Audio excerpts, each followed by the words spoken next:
కిడ్నీలు కొట్టేసి మనకమ్మే కేటుగాలు మన నడమల్నే చాలా మంది ఉంటారు. మంచోళ్ళ లెక్కనే నమ్మిచ్చి నడిగంగల ముంచుతారు. అందులో ఎవ్వలేం అతిథులు కాదు. ఇగో కోట్ల మంది ఫ్యాన్ ఫాలోయింగ్ ఉన్న జూనియర్ ఎన్టీఆర్ అన్నను కూడా బోల్తా పడేసింది ఒక ఆమె. మరి ఆ కథ ఏందన్నది గీ ముచ్చట్ల చూడుర్రి. కారెవ్వరు మోసాలకు అనర్హులు అన్నట్టే ఉంది కదా కథ.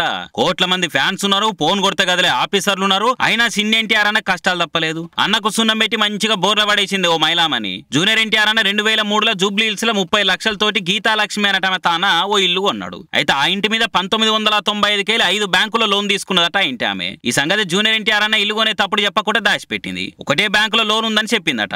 ఇల్లు కొంటున్నప్పుడు క్లియరెన్స్ సర్టిఫికేట్ కావాలి కాబట్టి చెన్నైలో ఉన్న బ్యాంకులో లోన్ మొత్తం కట్టి క్లియర్ అయినట్టు ఓ సర్టిఫికేట్ తెచ్చి అన్నకి ఇచ్చింది. కాయిదాలన్నీ కరెస్టే ఉన్నాయని నమ్మి ఇల్లు కొనడా అన్న. కానీ కొన్నాక తెలిసింది ఆ మోసం చేసిందని. ఒక బ్యాంకులో కాదు ఇంకా 4 బ్యాంకుల్లో ఆమె ఇంటి మీద లోన్ తీసుకుందట.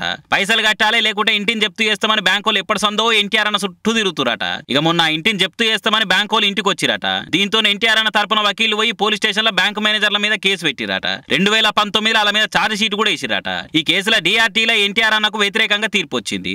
ఆ తీర్పు మీద మళ్ళా హైకోర్టుకి ఎక్కింది ఎన్టీఆర్ అన్న. మీ కేసు జూన్ 6 తారీఖు నాడు ఇంటమని కోర్టులు చెప్పిరట. చూడు గన్ని కోట్లున్న సినిమా హీరోలకే కుచ్చు టోపీ పెట్టిర్రు, మన సొంటోళ్ళు ఎంత ఇక. కాబట్టి ఏదైనా భూమి జాగలు కొనేటప్పుడు అవి కిరికిర్లున్నాయా, వాటి మీద ఏమైనా లోన్లున్నాయా, ఏం కథ అన్నది అటేడు తరాలు ఇటేడు తరాలు చూసినాకనే కొనాలి. లేకుంటే తిన్నది పేకి పట్టకుండా గాలికి పోయే కంపను బట్టకు తలగబెట్టుకున్నట్టు అవుతుంది పైలం. ఏపీలో ఎలక్షన్లు అవ్వడేమో గాని ఓట్ల రిజల్ట్ దాకా రోజుకో తాన కొట్లాటలు, కత్తుల దాడులు, బాంబుల మూతలు గివ్వే కానొచ్చేటట్టున్నాయి. ప్రచారాలు అయిపోయి పోలింగ్ ఒడిచిపోగానే ఇక కార్యకర్తలు, పార్టీ ఫ్యాన్స్ అంతా ఎవరి పనులలో ఆల్పడతారేమో అనుకుంటే ఇప్పుడేగా మేము అస్సలు డ్యూటీ ఎక్కింది అన్నట్టు పంచాయతీలకు పరదలెప్తున్నారు.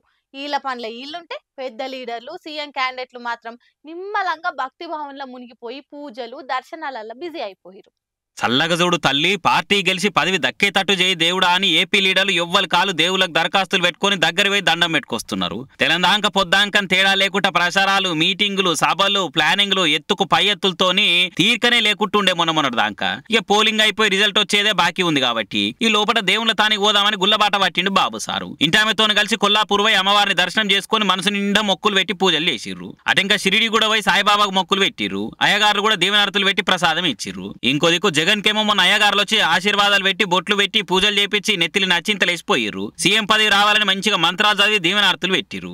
మరి ఇద్దరులో ఎవరికి ఎక్కువ మెజారిటీ వచ్చినా గానీ గెలిచినాక ప్రమాణ స్వీకారము, మంత్రులకు పోస్టులు, కొత్త క్యాబినెట్, హామీల అమలు ఇట్లా గాలి తీసుకునే గ్యాప్ లేకుండా బిజీగా ఉంటారు. కాబట్టి ఇప్పుడే తీరుకున్నప్పుడే అట్లా అటెండెన్స్ వేసుకుంటే దేవుళ్ళ దీవెనలు కూడా కలిసి వస్తాయని ఇట్లా కానిస్తున్నట్టున్నారు. మరి అందరు మొక్కులు పెడితే అటు ఓటర్ల ఓట్లు, ఇటు దేవుళ్ళ ఆశీర్వాదాలు ఎవరిని గెలిపిస్తాయనేది జూన్ 4 తారీఖు నాడు కుల్లా తెలిసిపోతుంది ఇక.